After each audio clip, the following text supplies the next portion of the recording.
Hey, everybody. You're listening to the Beyond Healthspan podcast, a podcast that strives to decode longevity research to enhance health span. We focus on more than just aging, as we'll explore some pretty fascinating science shaping the future of human health, some advanced strategies, and then kind of breakthroughs that impact quality of life, as well as holistic well being. So, I'm Brandon, part of the clinical team here at Healthspan, and I'm joined by friend, colleague, Rich, Dr. Richard LaFountain, also my podcast co host. So thank you, Rich, for being here. And we're excited about the opportunity to dive into our topic of discussion this week. And I think we have a pretty cool one to unpack this week. I'm Brandon from the clinical team here at Healthspan, and I am joined by my friend, colleague, coworker, longtime buddy with the lab background that we have with Ohio State University, and also podcast co-host. So I know we're all excited to kind of jump into this research article that we have at this point in time and this week. So, Rich, I'll kick it off to you. Hi, Brandon. Great to be here. Always a pleasure to chat with you and dive into some of this stuff in more detail. With today's chat, the topic of our discussion is going to end up being a research review that was published recently, and we focused on methylene blue, Alzheimer's disease, and we got a good review of the research from a very renowned researcher in the field of Alzheimer's by the name of Francisco Gonzalez-Lima. So, yeah, absolutely a pleasure. Can't wait to be here and discuss this with you. Then let's do it. So, why don't we kind of dive into some of the backgrounds on Alzheimer's disease? Because I know there's a lot of it. And I think, as Dr. Lima kind of pointed out on one of his most recent podcasts with Dr. Attia, was that coining his words was one of the biggest failures in his lifetimes in terms of how we've been able to progress or lack thereof in terms of understanding brain health and medicine that might be kind of helpful or not helpful. Sure. Yeah. So that definitely there's it's been a slow haul, I suppose you could say, with regard to Alzheimer's disease research. Effective treatments are lacking in many ways. So Yeah, we especially did if you make can that point. if you compare it to like cancer or heart disease or things like I think we've made improvements in those regards, but like it seems to be that not much has been done in this regard, and it's really sad. Yeah, for sure. And there's definitely reasons for that we'll get into. I think some of it is the etiology, the hypothesis that they pursued predominantly for many decades, maybe in the near century time frame. But we'll definitely get into some of the hypotheses I didn't mean to associated with Alzheimer's. I didn't mean to jump ahead of you. I just I'm excited about this. No, no, you're good. So in terms of the background, we'll start there. Alzheimer's disease is the leading cause of dementia. So individuals with advancing age that end up having dementia, 80% of dementia cases actually classify as Alzheimer's disease as we know it. So it's actually a form of dementia. That's the first thing to point out, tightly linked with age. So age is the number one predictor of Alzheimer's disease, just like for many age-related illnesses or diseases that we see that humans are challenged with throughout their life course. And there are some other things, secondary to age that for sure we're going to dive into around the metabolism side as we get into some of Dr. Francisco Gonzalez-Lima's work. Globally, Alzheimer's disease impacts millions of people and impairs cognitive function. There's difficulties with language, there's difficulties with even sensory inputs, and memory loss, of course, is the most common thing that people think of, but it impacts a lot about behavior and about quality of life that I think sometimes goes unfortunately more unnoticed, or at least people are not speaking up, like the patients, the families, the communities that like there's everyone, sometimes, or at least the impacts of Alzheimer's impacts more than just the patient themselves. Right now in the United States, there's roughly about 7 million people with Alzheimer's disease, and that's expected to double by 2060. So the unfortunate thing with Alzheimer's disease, as we had kind of mentioned or previewed, there's few medications in existence that actually treat or reverse clinical Alzheimer's disease. So that's something that we're consistently working towards, and I'm not personally doing that research, but I'm personally a fan of learning more about that research in the effort to help people optimize and improve their health span. So we're going to take a look at some of the newer hypotheses or some of the emerging trends around hypotheses in Alzheimer's disease. There's been some shifts that we should make people aware of, and actually it's quite hopeful. There was a 2021 paper where the authors, the researchers, actually suggested that prevention strategies could materialize in a considerable way as early as 2025. So that was published a few years ago. It is 2025. We have a few years left in 2025, but I think that sentiment clearly points out that research is kind of picking up some speed and advancing because there's some shifts in the targeted etiology associated with some of these hypotheses. So yeah, let's dive in if we don't mind, Brandon. Yeah, it's tragic and it's scary, and I'm sure many people have been affected by this.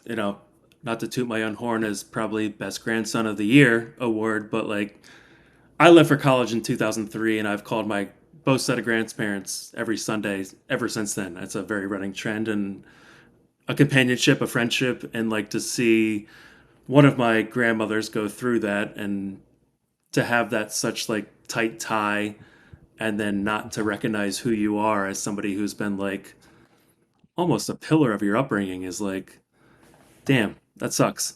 It's heartbreaking.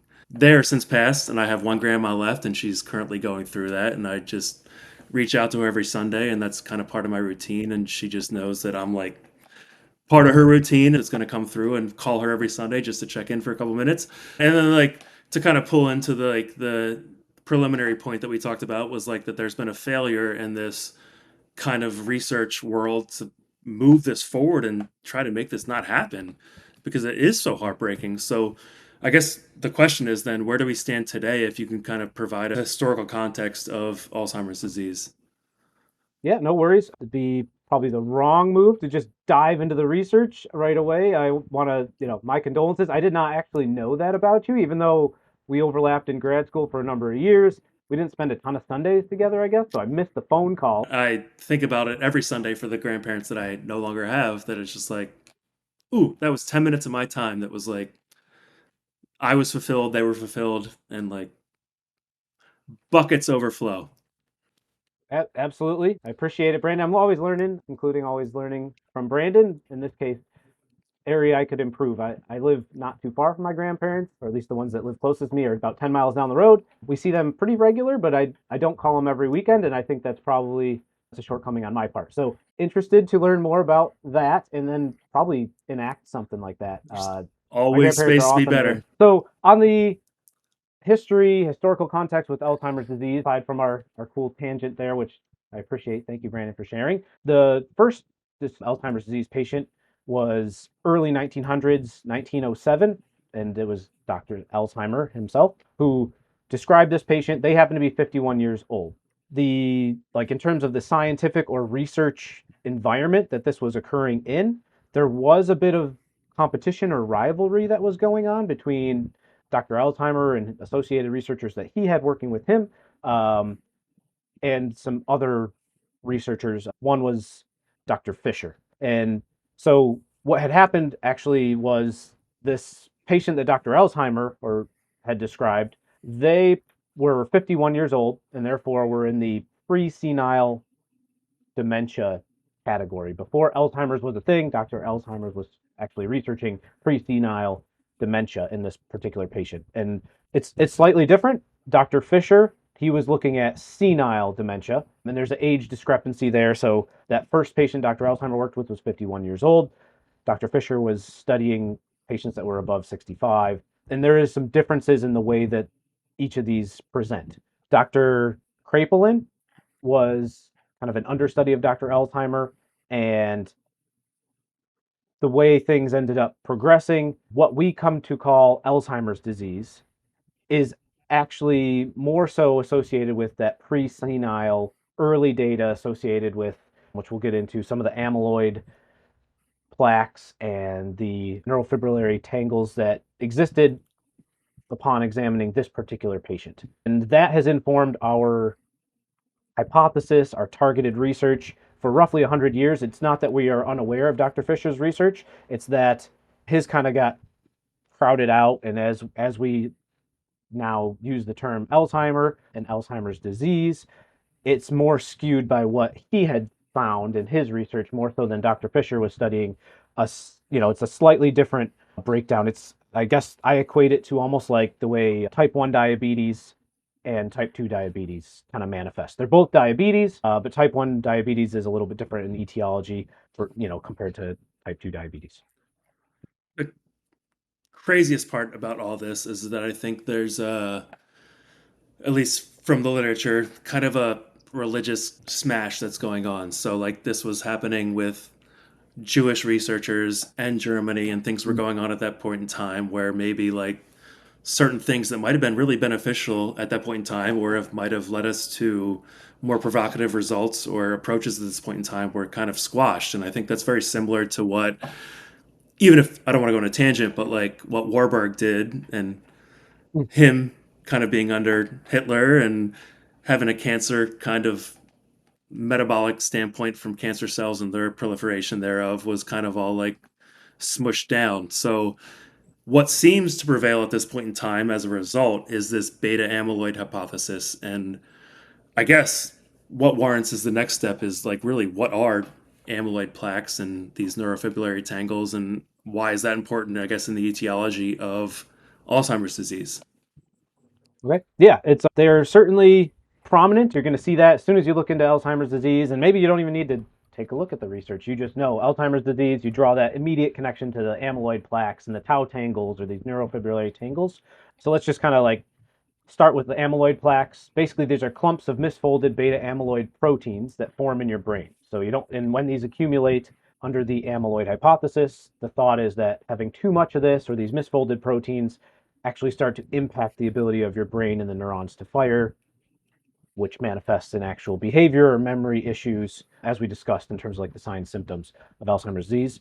Neurofibrillary tangles are twisted thread-like structures. They're composed of that protein tau, otherwise known as the tau tangles, if you will. They're not exclusive to Alzheimer's disease, but they're present in other dementia types as well. So that's just something to keep in mind, that like Alzheimer's, although it has this very tight linkage with the amyloid plaques and these tau tangles or these neurofibrillary tangles, it's not only exclusive to Alzheimer's disease, because again, Alzheimer's disease is a form of dementia. It's the predominant form, especially in the aging population. So in these early observational studies, they found this abundance of amyloid plaques, neurofibrillary tangles in the Alzheimer's disease patients based on some of the microscope work, some of the work with the postmortem brain analysis that they were able to do at that point. So it's important that the presence was there. They noted that. It was an association, but it's not necessarily indicative of causation. So you might be able to surmise where we're going with this, that it's not that the tau tangles and the amyloid plaques are unimportant. It's just that they may not be the causative factor. So I don't know. I'm 35, if anyone wants to know, and sometimes I think about my hair and where it's going. There is an interesting thing I came across and reading at one point in time where like there's an association between balding and wealth. There is some. I have looked at the research on this. I'm familiar that with some of the numbers in terms of hair follicles or hairs that should fall out of your head on any given day. It's 50 to 100 if anyone's keeping score and trying to track that down.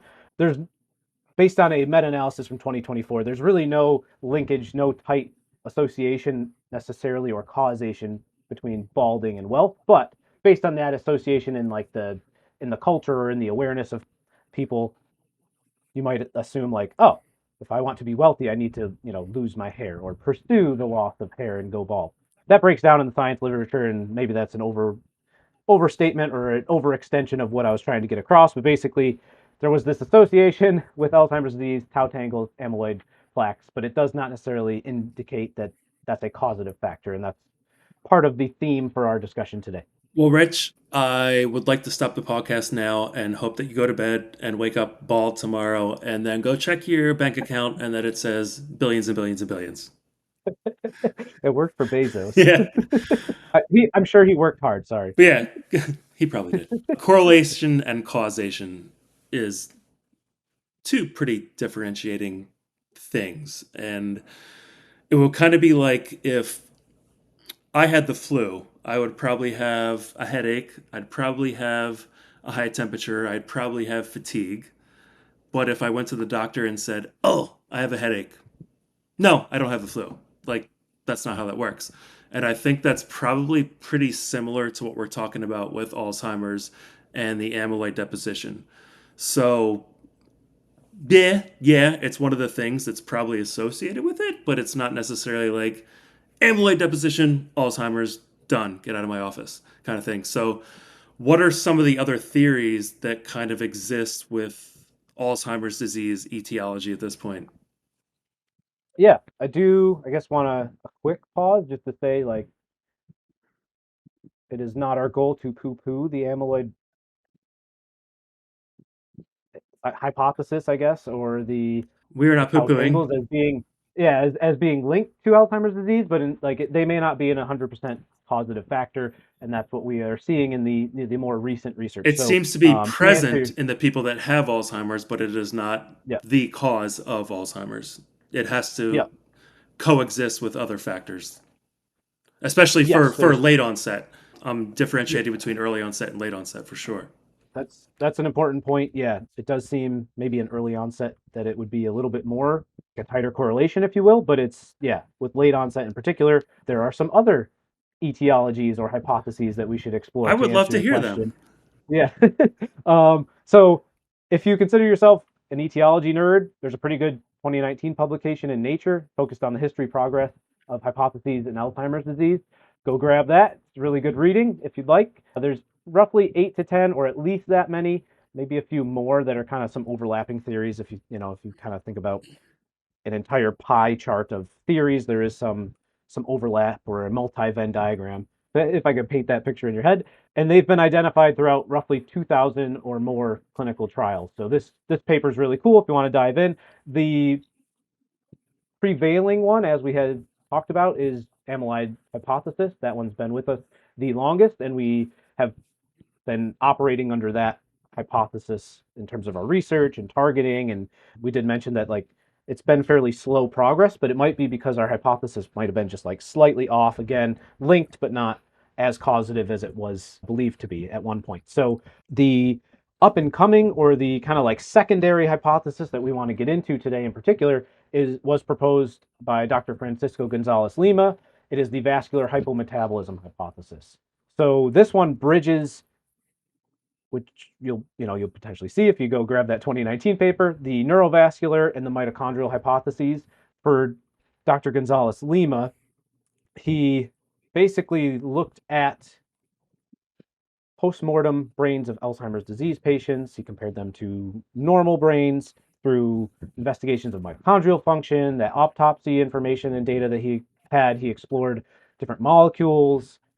His work has been absolutely astounding, the amount of effort and his dedication to this field. I know you mentioned the Peter Attia episode where Dr. Gonzalez-Lima was featured, and it's really cool to like, it's one thing to read papers or maybe read several papers from an author that you really respect or admire, but to actually listen to them kind of tell the narrative story of like, this was going on in the world and historically, and then we didn't know, and we had to like make these connections, and it was like this, actual time chronological path that they found to where they've arrived in their career, and helping to progress or incrementally move the research forward is really cool. But nonetheless, he actually recast Alzheimer's disease basically as this hypometabolic disorder. So it's rooted in a vascular insufficiency as well as a mitochondrial dysfunction, which, if you're familiar with Healthspan, is something that we're really focused on. We kind of view Healthspan research, science, and improving quality of life through more of a metabolic and mitochondrial lens. Um, in our mind, that is like kind of the base level. And from there, if you can kind of get that in a good spot, you actually have a lot of opportunity to improve health span. So the key distinction between the two that we're focused on today, again, there's more hypotheses out there, but the two prevailing ones, amyloid hypothesis and the hypovascular hypometabolism that Dr. Gonzalez-Lima provided, is that there's basically, again, this breakdown between late onset Alzheimer's disease and early onset Alzheimer's disease. And when you actually start looking at the differences between the two competing etiologies or hypotheses that we're comparing today, just a quick summary: the amyloid hypothesis, you have this abnormal amyloid precursor protein cleavage, right? It's misfolded, it deposits these amyloid beta proteins in the brain, and you can actually see those in a microscope. The plaque formation and the neurofibrillary or tau tangles causes or contributes, kind of clouds up or gets in the way of your neuronal contact and your neuronal signaling, which means you have the signs, symptoms, and diagnosis of Alzheimer's disease. So it works out that you can kind of see these things as they're correlated or as they're associated, and then you have a diagnostic criteria with how much of these plaques and tau tangles are present. With the vascular hypometabolism hypothesis, you actually have reductions in cerebral blood flow, and as a result, your nutrients, your energy that's getting to the brain reduces. Your brain experiences this energy crisis, which we'll definitely get into. And then you kind of make your way through like a mild cognitive impairment, but there's some feed forward mechanisms going on when you don't have the right nutrition or fuel to the brain in terms of energy. It kind of like feeds forwards, and then you will have the signs, symptoms, and diagnosis of Alzheimer's disease over time as the process and the energy availability continues to deteriorate with either aging, sometimes insulin resistance. There's a bunch of factors that might even be lifestyle things that you could actually, target either with, molecules or habit, which is really hopeful in my opinion.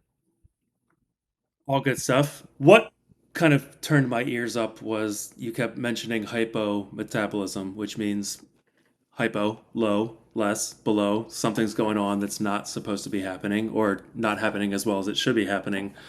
And I think one of the cool things about Dr. Lima's background is that he was really initially involved with the development of FDG-PET imaging or fluorodeoxyglucose. And that's really fascinating for somebody who has never seen an actual image of what's truly happening at that point in time, because it's not just like, you sit yourself in an MRI in like that catacomb or tomb and get freaked out because you feel like you're in a cell or something like that.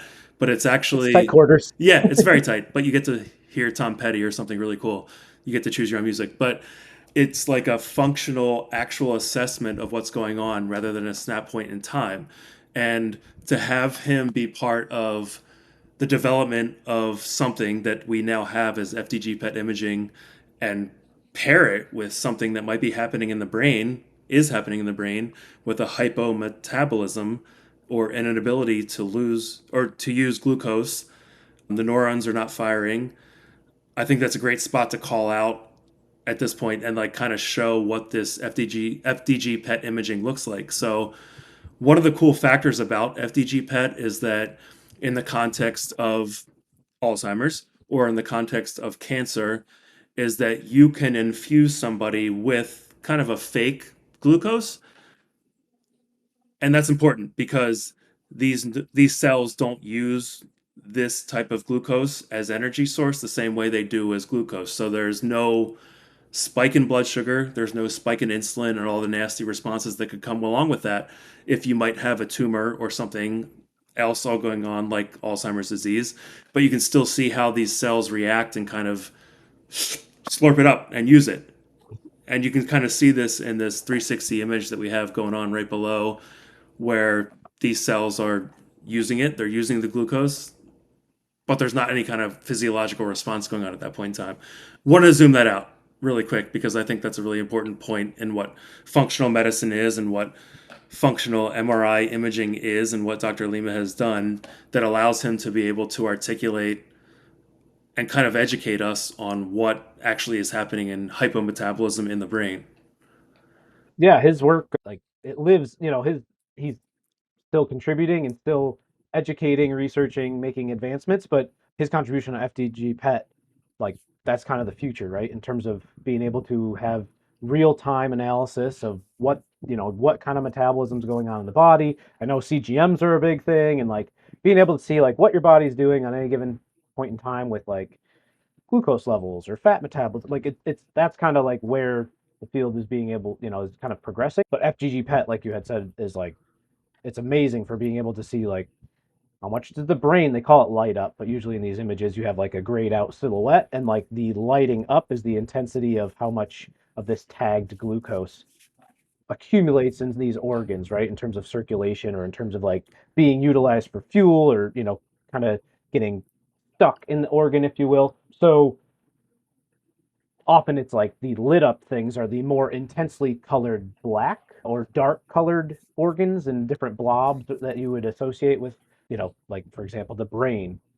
Pretty glucose dependent organ, which I'm sure we'll get into a little bit later today for sure in our talk. But that's going to light up, more intensely in someone that likely does not have some of the signs and symptoms of Alzheimer's disease, for an example, because their brain is energetically meeting its need, getting the glucose it needs. You can see more glucose flux within this intensity or color change, if you will, in FDG-PET. So I think that's important to bring up, Brandon, for sure. I think it's also really cool Yeah, because it's you can have a direct measurement of like interventions, whether it's like a supplementation thing, which we'll probably talk about ketones or MCT oil, or a low carb intervention. You can actually see that the organs will shift. And I know your familiarity is more on the cancer side of utilizing FDG PET, but I've definitely seen some of the cool images, and it's usually like more of a video 360 view that you had mentioned, which we'll probably try to get visual up for folks.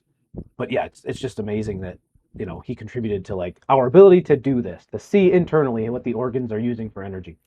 yeah, that speaks to his like ability to be an expert in this field. It would be like, I'm in Philadelphia, you're in New York. There's certainly more than one way for me to come to see you, right? And when you squash one of those pathways, it's like, all right, well, I'm going to figure out another way around.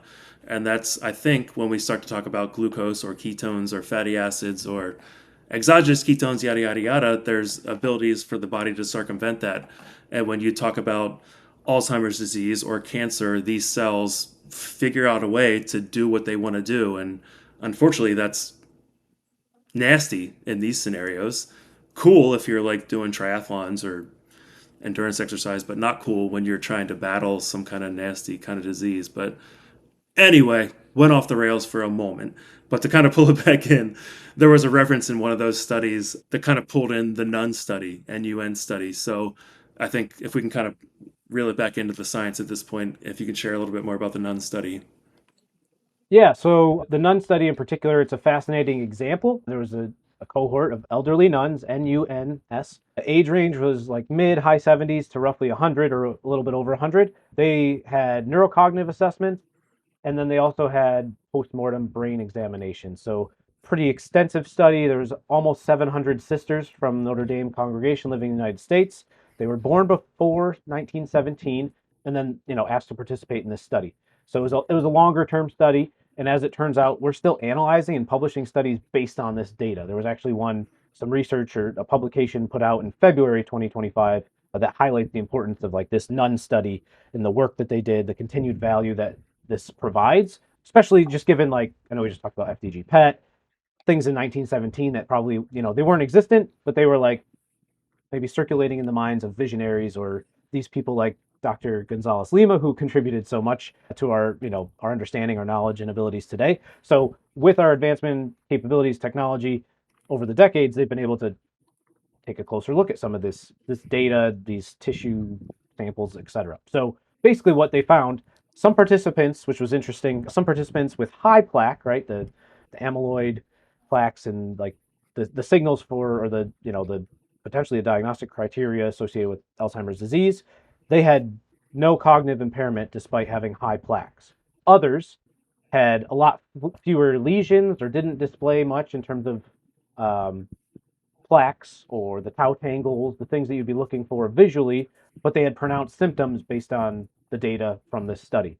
So there's a bit of a paradox. There's some additional factors, it would seem, that are not amyloid plaques that may drive clinical manifestations with the etiology of Alzheimer's disease and the late onset Alzheimer's disease in particular. So this, the subset of cognitively normal people that had a lot of plaque, maybe it's pointing to this resilience mechanism or an alternative disease pathway. So that's one example. There's other studies, there's other examples for sure, but that it kind of like brought to life this notion that the accumulation of these amyloid plaques or some of the, that hypothesis alone probably doesn't fully account for Alzheimer's disease, which we probably iterated or reiterated at this point a few times. I think we've hit it pretty hard, but Yeah, we'll be good for a quiz if we want to later. I think the most important point is Dr. Lima is kind of the man when it comes to Alzheimer's disease and research and understanding of his etiology. But I think So we have the amyloid thing going on. What do you think his team kind of proposed then and moving forward as maybe the prevailing theory, or how we should redirect our thoughts, I guess, to a degree? Yes.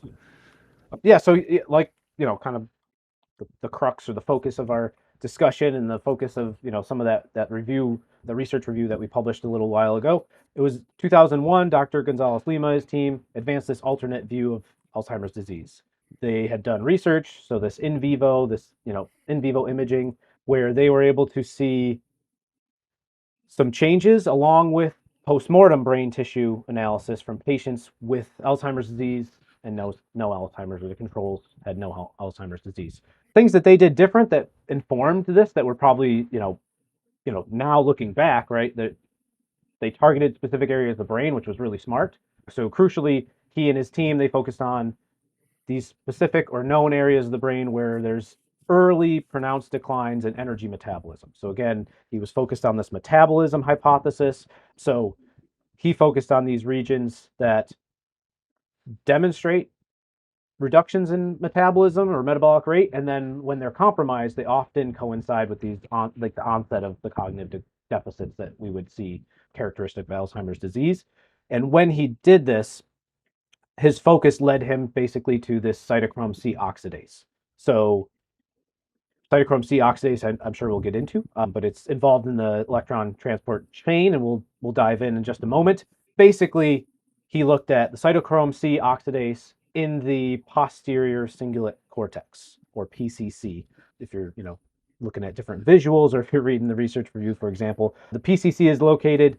It's in kind of deeper into the brain, above the thalamus, right in line with the brain stem. So it's beneath some of the outer layers of the brain. He also looked at the posterior motor cortex, the PMC.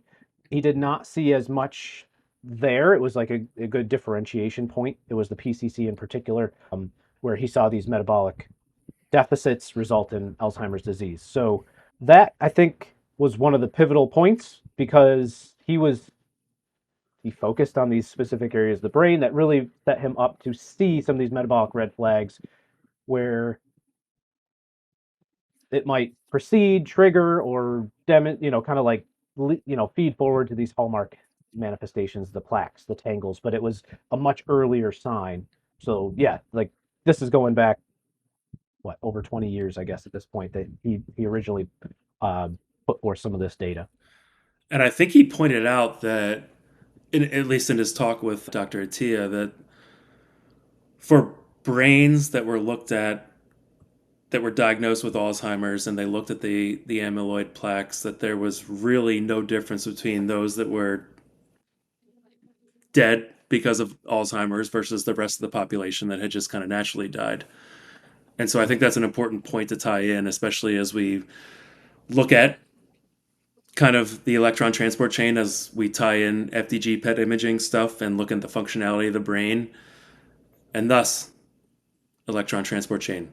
Because one of the points of our talk today is kind of the weaving of methylene blue and how that might affect the electron transport chain, and specifically, cytochrome oxidase, or cytochrome C oxidase. So kind of that fourth checkpoint in the electron transport chain. So I guess the next point is if we can share a bit more about the significance of cytochrome oxidase. Maybe we You're good. So you could call it cytochrome C oxidase or cytochrome oxidase. I've seen it reported as both in the literature. Sometimes people leave out the C. It's the acronym, or the abbreviation is CO sometimes, but also is COX. And Dr. Lima, or Dr. Gonzalez-Lima, sorry, himself, in that Attia podcast, did interchangeably use the two. So you're right on track, Brandon. You're I good was to getting go. there. Yes. So cytochrome C oxidase, it's a terminal enzyme within the mitochondrial electron transport chain, located basically at complex 4. So you have the 4 complexes of your electron transport chain, and the activity there reflects the rate at which neurons can generate energy. So there's different, rate determining enzymes. If you think back to like your biology coursework or your nutrition coursework, focusing on like glycolysis and phosphofructokinase, and like there's always, like, in any pathway that you're either supposed to memorize or supposed to learn. There's always like, what's the rate limiting enzyme? In this case, for neurons, electron transport chain and generating energy at the brain level, and maybe even outside the brain level, to be honest, it's cytochrome C oxidase. This complex 4 enzyme We all say it is, together. Cytochrome C yeah, oxidase. Got it. I mean, it's a mouthful. We'll talk to Complex some 4. of the Whatever. we'll talk to Zen, our producer, and make sure that like we get some abbreviations added in here along the way, some acronyms to keep people, yeah, starting with like a vocab list, I'm sure would put everyone to sleep. Although I often start there when I try to like learn anything. It's like you got to learn the language. Nonetheless, this decrease in cytochrome C oxidase basically disrupts oxidative phosphorylation. You have reduced ATP, then you have higher oxidative stress because you're not able to do that oxidative phosphorylation kind of move through the electron transport chain effectively. And on the hypometabolism side of things, obviously, if you don't have the energy you need, that often in the real world, from what we see, or from like a sign and symptom point of view, the energetic deficiency ends up being like a phenotype deficiency or a sign or a symptom, loss of memory, loss of ability to do certain things, sensation, language sometimes is diminished a bit. So looking specifically, like we had talked about that study, right? The 2001 study where they were looking at the PCC and they focused on cytochrome C oxidase activity. He looked at basically he took that PCC in the brain, that little structural section of the brain, and he sliced it into 6 different sections, and he looked at them each individually with histo here just to like see what was going on, see what the activity was like, but just getting that whole thing imaged or worked on all at once just wasn't like just logistically wasn't there, so that they kind of like broke it into different sections. What they found is that on average the cytochrome C oxidase activity was decreased in the entire PCC by 28%. There was a non-significant change that we talked about in that PMC, or the primary motor cortex region of the brain, and the PCC changes associated with this important enzyme, cytochrome C oxidase, were about double what was seen in the PMC. When he, again, looked at the 6 different layers, the superficial layers, layer 1 and layer 2, they were even more pronounced. So it was 39% and 32% reduction in the cytochrome C oxidase. So there's something about those superficial layers in that PCC. It seems like the deficiency manifests a little bit more so. But these were powerful data at the time. They clearly demonstrate there's an issue with energy production, considering cytochrome C oxidase is this enzyme that basically is the determinant or the understood, I guess, what would you call it? Like an indicator, the understood indicator of mitochondrial energy production in that, in that brain section. There was an interesting note that, just because just to, I guess, added a little bit extra information, that Dr. Gonzalez-Lima talked about how cytochrome C oxidase is so important to energy generation, especially in an aerobic state, that like red blood cells, for example, don't have mitochondria, but they have cytochrome C oxidase, and that allows them to aerobically, and like basically different organisms that generate energy that are single cell, don't have mitochondria, they're able to have, they have cytochrome C oxidase on board to help them generate energy as well. So it's like a really important enzyme that it maybe, in general, at least my awareness of it was lower than it should have been prior to looking into this. Well, smooth methylase sounds like a really important thing.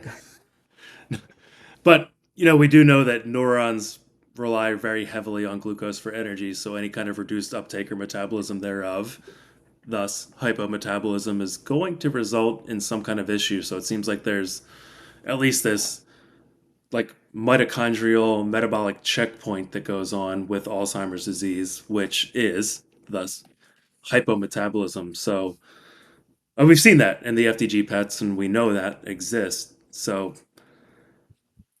yeah, I think that kind of springs us to the next point, which talks about the brain and its just disproportionate use of energy demands, and hopefully its ability to then say, "Rutro, like glucose ain't working. Do we have the ability to switch somewhere else?" Yeah, in theory we do, and I know we've chatted about metabolic flexibility in previous episodes. Go check those out if you'd like. We did a recent episode there where we were looking at another renowned researcher, George Brooks and Inigo San Milan, talking about metabolic flexibility and exercise, which was a fun conversation as well. In this case, basically what ends up like the terminology that was kind of brought about was this metabolic choke point within the mitochondria where your brain has this disproportionate energy demand just based on like the size of the brain, right? The brain itself, if you're looking at body weight percentage, is about 2% of your total body weight, but it consumes about 20% of your daily energy and expenditure. So that for such a little by weight for such a little organ, it's obviously energy inefficient. It consumes a lot of energy. It's high energy demand.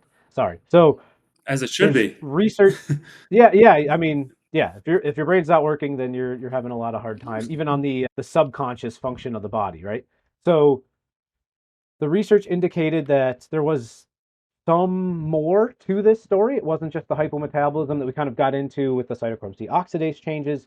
There's some compromises in circulation as well. So we know some of this from like doing occlusion type research, but there's some like in the blood vessels at the brain, there's a reactive downregulation of cytochrome C oxidase, which can happen and then lead to poor mitochondrial respiration or energy production in the case of like changes in blood flow. So there's this cycle that forms, right? Where if you have chronic reductions in blood flow, you have oxygen insufficiency, then you have some downstream potent effects where you have memory loss, cognition changes, or behavioral, you know, signs and symptoms. But these originate in the mitochondria because your brain wants a lot of energy, has a high energy demand, and the way that your body provides the raw nutrients or fuel to generate that energy is through blood flow. So if you're not taking nutrients with the blood to the brain to do both, to provide both the oxygen and the fuel, then you can have some issues with actually at the mitochondrial level generating energy. So within the population-based research, there's age is the number one factor, which we talked about in terms of predicting Alzheimer's disease. Following that, blood flow issues, potentially, people you might think about with like hypertension or some kind of occlusion or stenosis, and then hypometabolism. Those are like kind of in order the way that things kind of break out in terms of like, age is something you might not be able to really control chronologically. That's just going to be something that is moving forward with or without your consent. But on the reduced blood flow, hypometabolism side, there are definitely things that you can do to target this. And therefore, you'll be able to, especially in the late onset Alzheimer's disease, you'll be able to kind of have an effect on your shifts within the hypometabolism and also the blood flow side of things. So we should definitely, I guess, shift or transition into like, so what is that? How do you adjust or how do you address some of this flow and the hypometabolism? So there was some cool ideas provided in Dr. Gonzalez-Lima's research, and I'm interested to know which your favorite is. Maybe I already know, but they're all kind of cool, so I'm interested in your thoughts. Hmm. I'm thinking methylene blue might be cool. I'm thinking ketones might be cool. I'm thinking potentially infrared light might be cool as ways to kind of target this mitochondrial health. And all of those kind of speak my language and perk my ears a little bit. So let's start with I think the most applicable one to what Healthspan offers in methylene blue and one of the pilot studies that you and I are actively working on right now. Ding ding ding is methylene blue and kind of the potential outcomes of mitochondrial health improvements. So I guess if we looked at methylene blue and we looked at Alzheimer's and we looked at the beautiful work of Dr. Lima, do you think there's any kind of correlation or things going on right there that we could discuss at this point? For sure. I was half expecting you to say lasers. What instead of near infrared light, which I've heard people describe as lasers in some cases.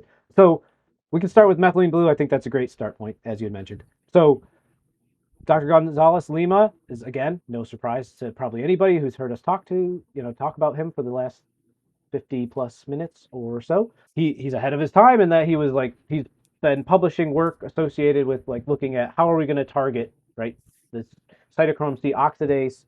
We know that it's associated with complex 4 in the mitochondria, and it turns out that methylene blue is one way to target specifically complex 4 and to help be an electron carrier to move past and increase the productivity of complex 4 in particular. So the research suggests in low doses, roughly 0.5 to 4 milligrams per kilogram, based on the research, that methylene blue is an electron donor, which is important in the electron transport chain to kind of keep that thing flowing so that you can actually like do cellular respiration processes and generate ATP at the end of the electron transport chain. You want to move those electrons down the gradient. You also get a benefit of it increases cellular oxygen consumption, methylene blue does. So there's some research that suggests it's 37 to 70% increase in ATP production. And like those numbers are pretty astounding. So we just want to, a couple things to keep in mind. Not everyone should be at those super high range, like 2 to 4 milligrams per kilogram body weight methylene blue doses. But even in some of the lower dose research, there's a lot of positive effects within the human cell lines. You could probably average it out to about a 30% increase in cellular oxygen consumption. There's a mixture in that 37 to 70%, and in all transparency, that's a mixture of some human cells and some animal or model research, which doesn't always translate directly to humans. So yeah, there's two reasons methylene blue is super cool, and it's really cool that Dr. Gonzalez-Lima had kind of arrived at this as well, that you can help donate the electrons, but you also, as a result, you're going to increase oxygen consumption, which is an overall marker for energy production at the mitochondria because it's all oxidative at that point. Well put. And I think to way oversimplify it, like kind of where methylene blue swoops in and is kind of like a cheat code, there's electron transport chain. So there's four complexes. And as the name suggests, electron transport chain. So you have to go through each one of those steps to ultimately get the ATP. So if there's, boogers and fluff in the middle of there, inflammation, reactive oxygen species, stress, yada, yada, yada, this thing doesn't flow as well as it's supposed to be. So what the methylene blue kind of swoops in and does is like, boop, it's a cheat code and kind of gets you to that endpoint quicker to thus produce the ATP. And that's kind of what I think is applicable to people with like chronic fatigue syndrome, potentially long COVID, Alzheimer's disease, where you can kind of get pulled out of those doldrums to thus produce that ATP way quicker, whereas you might be hypometabolizing and your inability to get ATP as the end result, and that's why you are cognitively impaired, fatigued, whatever else might be going on. Yeah, I certainly agree. There was one other note that I wanted to make on the methylene blue. I know I mentioned like the high dosage or the higher, it's still considered safe based on the research, and often that's like a risk benefit ratio that you're looking at, including clinical scenarios where you're in the hospital for certain reasons and they use methylene blue as a treatment. On the health and longevity side, methylene blue can have this effect on nitric oxide. Some findings indicate that methylene blue actually increases oxygen consumption so much in the local area of that mitochondria, it'll actually drop oxygen levels. What was kind of an interesting thing that came up in Dr. Gonzalez-Lima's research and he wrote about was there's actually this transient like local hypoxia, right? You've quickly, with methylene blue on board, you've quickly kind of increased the the electron donor or electron carrier capacity. You've increased oxygen consumption, and as a result, if you can kind of think of if you have 5 oxygen molecules kind of available, and you were burning 2 at a constant rate for before, and then you add the increased oxygen consumption capacity of methylene blue, potentially 30% increase based on the data, you're going to, now you need, now you're burning more oxygen of what's available around you. You have that hypoxia that results. It's a transient, so keyword would be transient here, effect in terms of the hypoxia that goes away almost immediately because it triggers cytochrome C oxidase to actually shift from reducing oxygen to producing nitric oxide, which is a very interesting enzyme function that was kind of like this secondary or this, alternate benefit of cytochrome C oxidase, where now you have nitric oxide that is a vasodilator, so you can actually expand the blood vessels. So now you're, with methylene blue, addressing some of the energy, the hypometabolism, right? The electron transport chain and oxygen consumption, generating more ATP. But as part of that process within the cell or within the mitochondria, the response is that there's a nitric oxide effect and a vasodilation effect because, again, it was a combination with Dr. Gonzalez-Lima. There's a blood flow, hypoperfusion, and a hypometabolism element to his hypothesis that kind of bridge those two. So there's this dual benefit of methylene blue that, like, super exciting, super cool to, like, think of how that works. Methylene blue is an exciting area to, like, look into research right now anyways. It seems to be hitting this higher level of research interest as well as like human health and longevity or health span optimization interest. So because it touches and impacts so many things, and because so many people struggle with mitochondrial deficits or metabolic health challenges, it's a really cool. So yeah, hence our pilot study that Brandon mentioned. We are actively looking into more of this just to get a clearer picture of the benefits, the opportunities with methylene blue. Go ahead. Most important point is that more is not better with anything. And there is actually a tipping point where this antioxidant molecule becomes pro-oxidant. So it's not just like take as much as you can, you're going to all the ATP and all the whatever. It doesn't work that way. There's a certain tipping point that's proven and shown. So the low and slow approach is certainly something that we prescribe to and subscribe to with our patients. All right, I'm buttoning up methylene blue at this point, and I think our Yep. second point was the ketones. And I know you and I have kind of a similar path and passion and understanding of ketones and the biology of ketones and the physiology of ketones as it pertains to not only exogenous, but certainly a low carb approach, a ketogenic diet approach. So we talked about the hypometabolism and how glucose might be underutilized or inability to be utilized with the Alzheimer's patient for sure. So do you think ketones can kind of swoop in as the superhero to the rescue and kind of improve Alzheimer's disease, I guess, signs, symptoms, like delay of etiology, D all the above?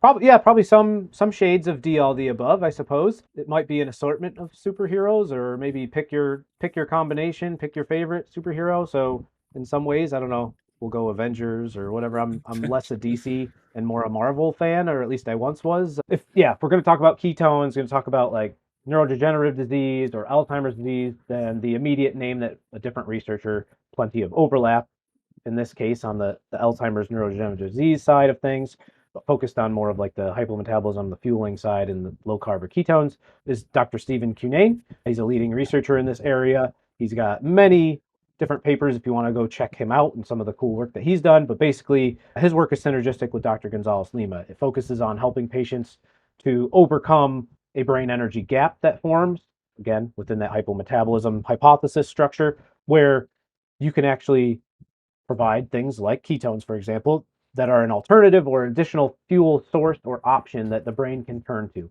There's some natural shifts in energy production, transport, fueling in the brain, in the body that occur with aging. And so Dr. Cunane has some really cool research. I think he has a 2016 paper where he talks about this contrasting push-pull mechanism where the brain gets its fuel supply. So the brain will actually pull glucose in as a result of metabolic demand and neuronal activation. Under normal circumstances, a healthy brain, no problem pulling glucose in.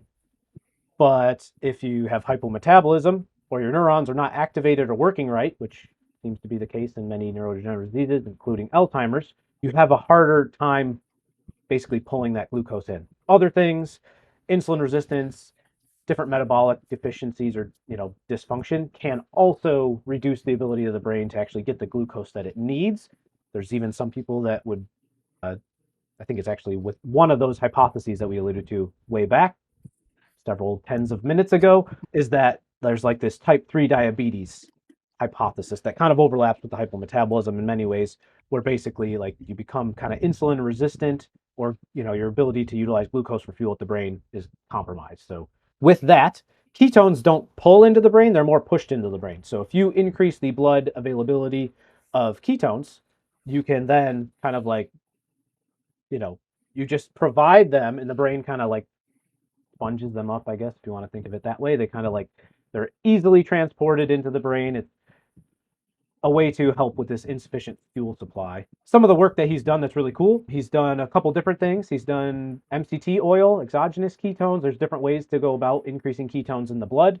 Within some of that research, there's some nuances that maybe would warrant like a more extensive conversation at some point and how you're going to do this. For MCT, for example, you could do 1 gram per kg per day. That's well tolerated in humans and animal research in terms of like providing the body that level of MCT or medium chain triglycerides. Sorry, I know we need to like avoid some of our acronyms without explaining what these things are. So medium chain triglycerides, there's these shorter triglycerides usually found in like a higher saturated fat source, like for example, coconut oil, that they burn really well as a fuel for the body. Then they transport really well, and actually they burn so fast that high rate or high speed fat burning will produce ketones. So you can, even if you're kind of eating a more high carb diet normally or habitually, if you have a dose or a significant dose of MCT oil or powder, they make powders as well. Coconut oil can work as well.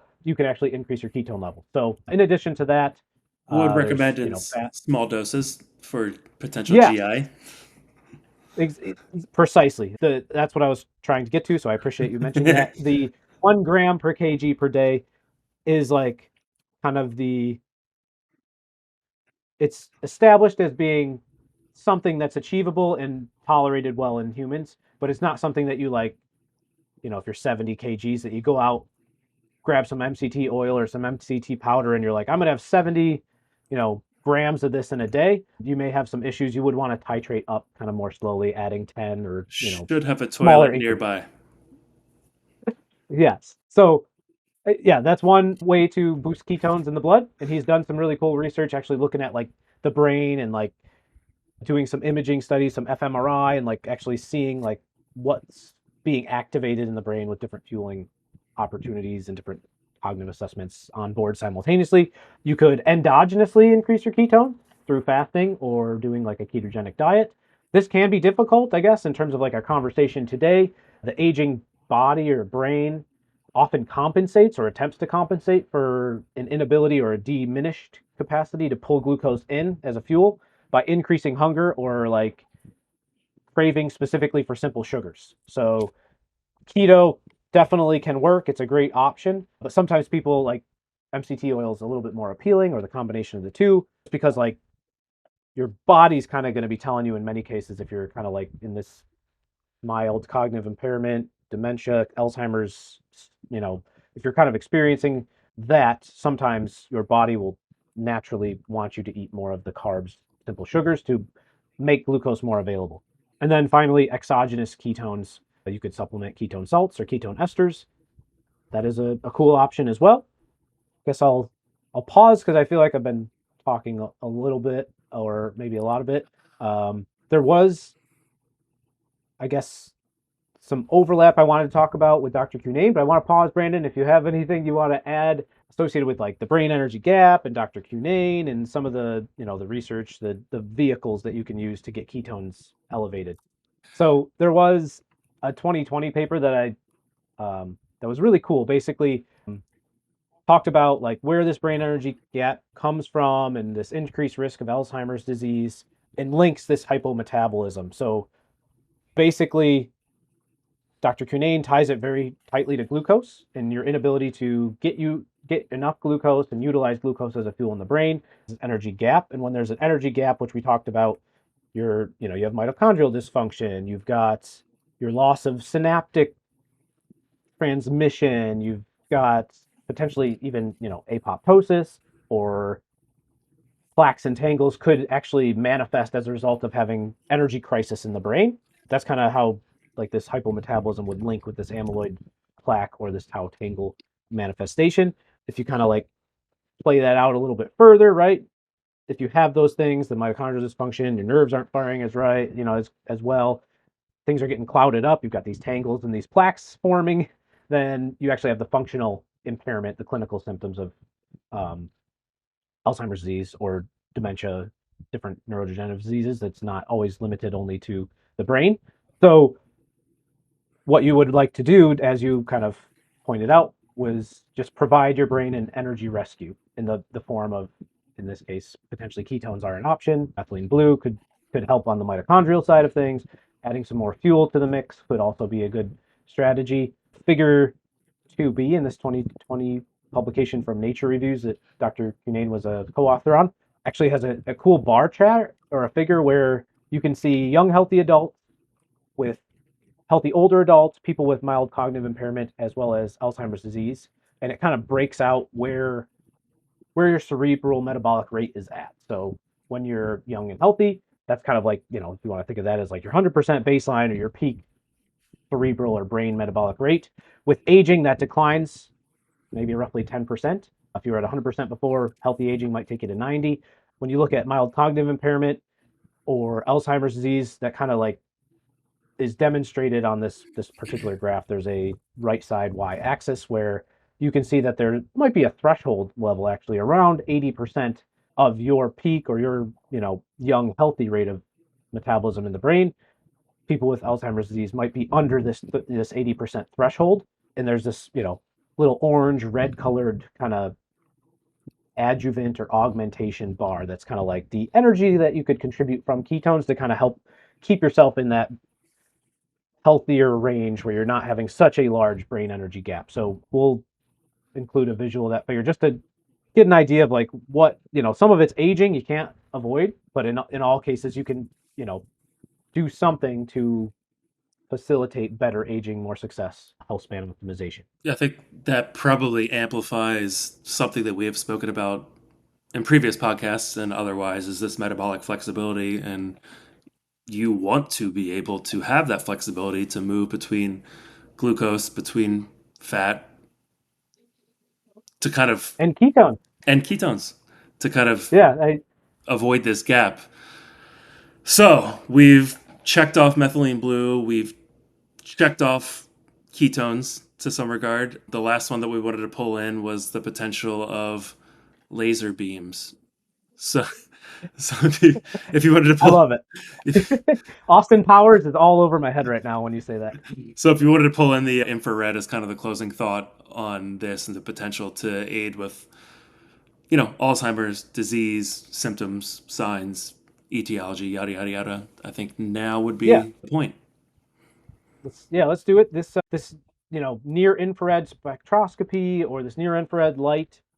Commonly, you would deliver this through low power lasers or light emitting diodes or LEDs, and you're basically relying on a photo neuromodulation, they call it, or a big fancy word that basically says you're going to use this specific wavelength light to activate certain things in the brain. In this case, they've shown that this near infrared light, because it's a wavelength that's roughly 600 to 1150 nanometers. I think 660 is like a really common wavelength if you like go commercially try to go get yourself an NIR apparatus, a light that you could like actually shine on on yourself. They have all this, these red light therapy. In fact, there's even like companies like tanning companies that I'm aware of now where you can actually go get red light therapy instead of going to tan, or you could sit in a sauna or do a red light therapy, which is kind of a cool opportunity. So see what happens is that rate limiting step, cytochrome C oxidase in the mitochondrial oxidative phosphorylation pathway, the electron transport chain, complex 4, like we had said, you can actually like energize, activate, and amplify its capacity, especially with near infrared light. So that particular wavelength can, like, if you put the light kind of near your head, for example, since we're talking about Alzheimer's disease, it can actually go, through hair, skull, and into brain and actually target these more superficial layers in particular that were pointed out by Dr. Gonzalez-Lima as being like, there's some deficiencies, right? In that, was it the superficial layer 1 and 2 had like that 39 and 32% deficiency in the cytochrome C oxidase. When you potentially put this light on, you can actually increase the activity of that enzyme. So that's interesting. These photons are kind of just sent into the brain. There's an energy shift because cytochrome C oxidase becomes more active based on a conformational change. So a lot of times the way enzymes work, you can activate them by maybe you have something that binds and it changes the shape. Like if a protein has like a Pac-Man, this is like the easiest way to kind of think of it. If it's like a closed Pac-Man type 3D structure and some substrate binds, for example, you will open that. But in the Pac-Man scenario, you've kind of like opened the Pac-Man's mouth, so it's like ready to do some more stuff than it would be if its mouth was closed. When you have a conformational change, basically you're lowering the energy required for a chemical reaction to take place. And with enzymes, that's the name of the game, right? You're trying to increase rate of reaction. The thing that you would think with this light, or at least the thing that comes to mind with near infrared light, is that like when you turn the light off, the value's gone.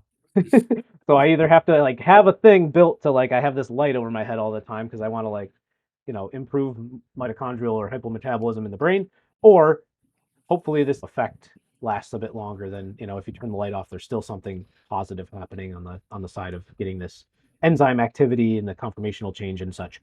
Based on the rodent experiments, they've demonstrated that you can get significantly higher cytochrome C oxidase after a single session of this near infrared light, and you can actually experience the benefit for potentially weeks, in some cases 2 to 4 weeks, which I couldn't believe. I thought that was astounding that like the near infrared light, I guess it's probably linked to that conformational change that we talked about, where like you've changed the physical structure of the enzyme for the time being. It's not going to last forever, right? So actually, although light does this conformational change, you can actually have like an acceleration or an amplification of your methylene blue effect by adding the light as well. They work on different things, right? Methylene blue, you're donating electrons, helping to get the process spinning a little bit quicker that way. The NIR, the near infrared light, that one's donating photons or energy packets in light. So they're a little bit different, but it's super cool. Basically, again, Dr. Gonzalez-Lima is at it again in terms of like just astounding me with like knowing that like, oh, well, based on knowing this and the mitochondrial pathways over here, if we add, methylene blue, ketones, and near infrared light, it's like this three-pronged approach to potentially address some of these things. Maybe you don't want to do all three, that's fine, but all three of them have been shown to have some benefit. And as you had described, Brandon, like because this is such a devastating diagnosis and the effects of Alzheimer's disease or cognitive decline are so, they're just so challenging and hard on people, on the community. That's not even to speak of like the healthcare costs and all that stuff, which is like, in my opinion, far secondary to like the actual human cost. It's just really cool. It's like anytime we see stuff like this, I don't know if it's becoming too redundant, but I'm like, wherever there's hope in science to like actually take action and do something to correct, or improve upon a system that like is becoming diminished or declining with age or something like, there's maybe it's genetically not been really functioning right to begin with and you never really had peak function capacity, whatever it is. Either way, that always gets me excited. So Yeah. I don't know if I missed any of that description. If near infrared hopefully is somewhat clear, that's the one I'm a little less familiar with, but the research is super cool. I would like to see, obviously more human research is always my favorite because Always. it's more directly translatable, and some of this data, for example, on the near infrared is a little bit more rodent focused. You are not a mouse. Thanks. I mean, yeah, I'm small in terms of stature. All good stuff and promising for sure. And I think probably the only spot at this point, especially based on what Dr. Lima's words were, that there's a big failure. So let's move forward. And I think, at least with our pilot study, and I'm not going to toot our own horn at this point, is that we can at least establish a dosing standpoint for methylene blue that will determine efficacy from a mitochondrial health standpoint. And we know that that's kind of a shortcoming with what happens with hypometabolism and Alzheimer's disease. So let's start there. And that kind of promotes the health of everybody, right? We're not just doing it selfishly. We're not doing it for Healthspan. We are. But anything that we can share and educate with the world is, beneficial for all of us. And I think that's the most important thing that we're after is, like we always say, bench top to bedside. So anything that we can do and learn from a scientific standpoint and apply to people and, that affects families and loved ones and all that fun stuff is a win for us all. So appreciate you guys kind of tuning in and hanging to the Beyond Healthspan edition today of Alzheimer's disease and methylene blue. And I think we all need kind of an evidence-based roadmap at this point to add more life to our years. So hope everything that you learned today or listened or tuned in today was really helpful. And please consider liking, sharing, subscribing, leaving a comment, thumbs up, thumbs down, what we can do better. We're learning together. See you next time. Thank you guys. Talk to you soon.